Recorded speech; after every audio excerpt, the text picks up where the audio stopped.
It's time for a day's fake news or socialist or communist or fascist news. Here we go. Inside the coronavirus testing failure, alarm and dismay among scientists who sought to help.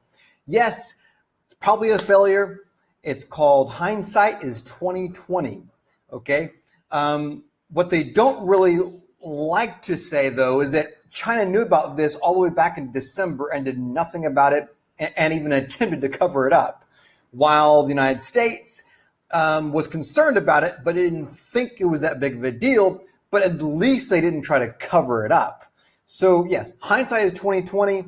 It was a failure. But what they don't tell you in this whole article, this whole long article, going all the way down to the bottom, okay. Fauci, who runs the National Institute of Allergy and Infectious Diseases, told lawmakers the problem was not simply the failure of the CDC. Testing debacle had exposed structural problems in the national public health system. You know why? Because government can't run crap.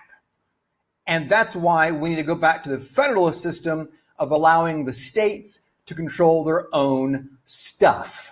Okay, get the federal government out of our business and let private industry and the states run everything.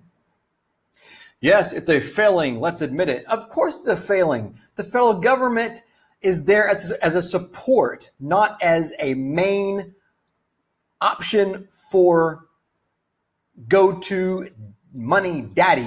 All right. So let's go to the next one. Tensions persist between Trump and medical advisors over the coronavirus. What's the tensions? While the health specialists of some governors press for more aggressive, uniform national approach to the virus, the president has resisted expanding limits on daily life and sought to shift blame to the states for being unprepared to deal with the coronavirus. Yeah? Is it the federal government's job to wipe our ass? So, anyway, if your state isn't prepared, then you need to fire your governor or fire your Senate or fire your state reps or fire your mayors. All right? If you want the federal government to do everything, then be prepared to pay 70% tax. I don't want someone like Obama going in and forcing FEMA onto everyone. I want someone like Trump who goes in, has FEMA go in as a support only. A debate over masks uncovers deep White House divisions. Oh, what's this?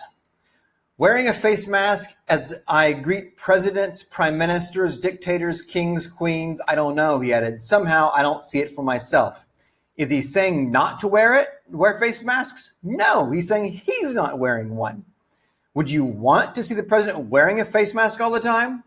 Of course not. He's the leader of our country. Why would you want to see him do that?